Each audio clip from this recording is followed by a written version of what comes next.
Shantanu Roy on the show with us.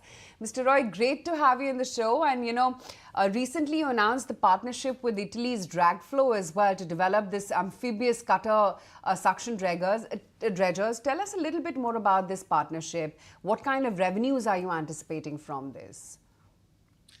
Very good morning. Yuski, let me talk about the backdrop to this partnership that we entered into with Dragflow. So if you look at the maritime vision of the country, the Indian maritime industry, it facilitates more than 90% of the country's trade.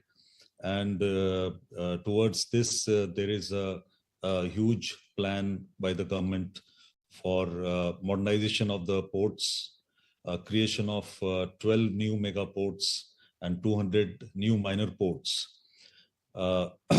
The idea is to ramp up the handling capacity, the cargo handling capacity, which is presently at around 795 million tons per year to 10,000 tons per year by 2047. As at the same time, the riverine system, the Inland Waterways Authority of India has a plan of creating 26 new waterways and 5,400 kilometers of waterways to ramp up the share of this modal transport from 2% to 5%. So in this backdrop, we have taken some steps to diversify, and we have formed a new strategic business unit, which is the Maritime Strategic Business Unit on 1st April 2024. And in this process, we have always entered into a few partnerships. One is with the Indian Navy, the other is with, recently we signed a partnership with STX Korea, then we have Goa Shipyard Limited and Mazagon Docks. And the latest in this line is the partnership with Dragflow Italy. The cutter suction dredger market is not only about the desilting of the riverine system, but it is also about improving the efficiency of our power plants, the hydropower plants. Each meter of siltation costs around 45 crores in terms of the efficiency, in terms of the power generation. So with this in mind, there's a huge market. And this partnership of BEML with Dragflow, since there are no Indian manufacturers for such kinds of dredgers, this partnership is going to drive our maritime sector revenue over the next 2 to 3 years. I take a timeline of around 2 years for the first cutter section dredger to come out. And it's a comprehensive plan, a comprehensive strategy to enter into the maritime sector with these 4-5 partnerships for the maritime sector.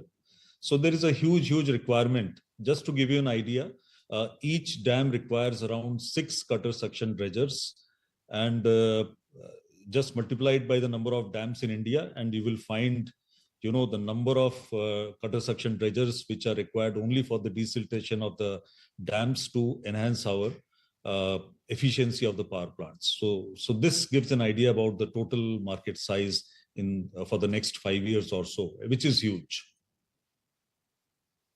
You've signed a MoU with Siemens for the opportunity of semi-high speed and urban passenger segments also.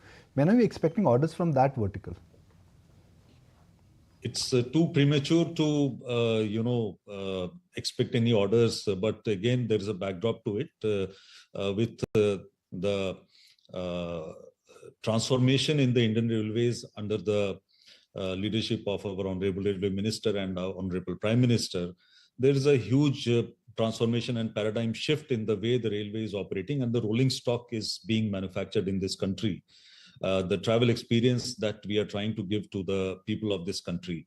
And it is very apt, very logical that BEML, which is an Indian powerhouse for rolling stock manufacture, and Siemens, which is a global powerhouse for the rolling stock, for signaling, for the electrics, we come together to give the best possible solution to the country.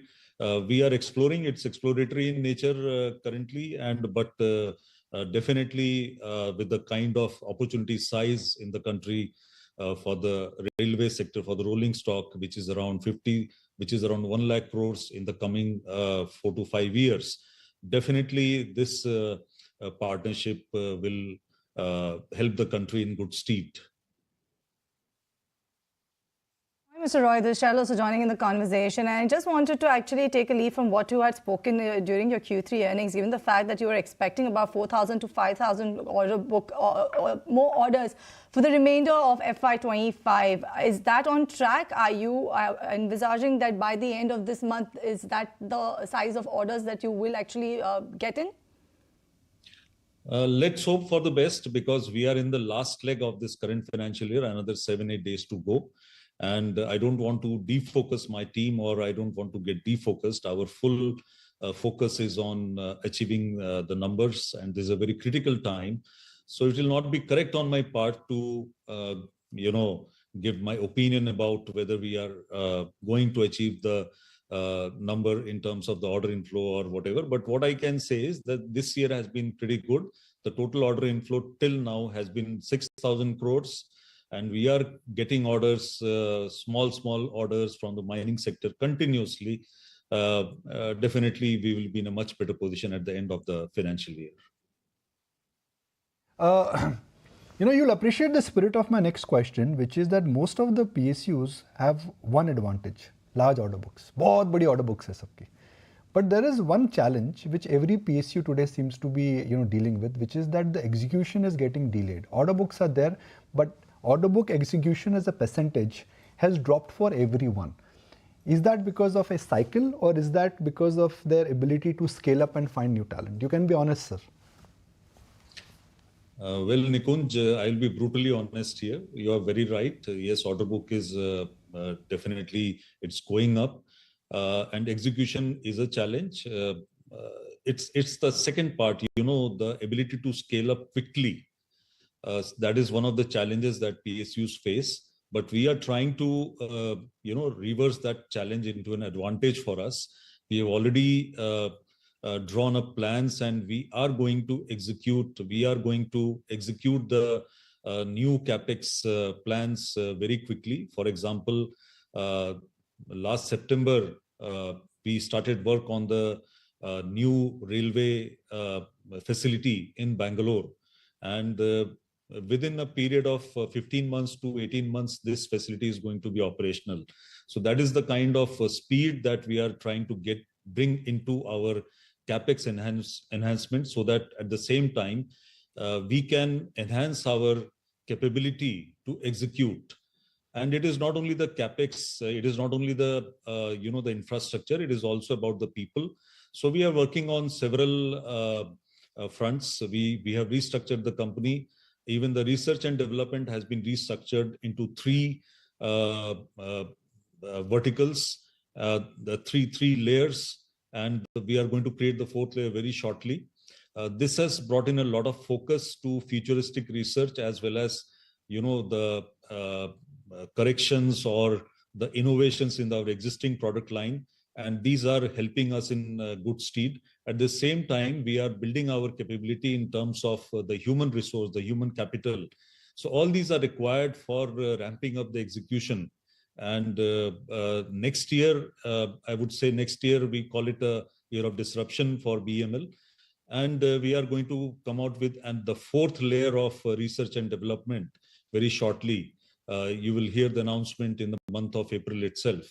So that will show, since we are an engineering company, capital goods manufacturing, research and development and futuristic vision, it is very, very important. Because it is not only the existing product line, but we also need to diversify in a manner which is in sync with the country's requirement, as well as with our core strengths. And we also intend to work on something on disruptive technologies, which are for the future, maybe 10 years, 15 years down the line. I appreciate that. So let's look at some actionable data points, which is what our viewers would look at. So if you're confident of execution picking up, I'm assuming that somewhere in the second half of FY26, we will see an uptick there. Absolutely. Right. So can I say that FY26 will get A, the natural business tailwind, B, government spending normalization, that's second, and third, execution picking up. So FY26 will be significantly better than FY25? Yes. I'm using the word significantly on purpose. Would you like to use the word significantly also on my prompt? Absolutely. It will be very significant, and it should be a game changer for BML. 26 That will is be what a I can game say. changer year for BML. I was looking for that answer. Anything at 12% growth, sir, is not game changer for us. Why? Because that is the nominal GDP growth. So a game changer is when something is 25% plus. That is my game changer number for BML. Is my You're number trying to right for put game words in changer? my mouth. I also have similar ideas. By the way, the GDP growth, I will be very happy if it is 12%. But yes, I the said game nominal changer will GDP be growth. anything above 20% or 25%.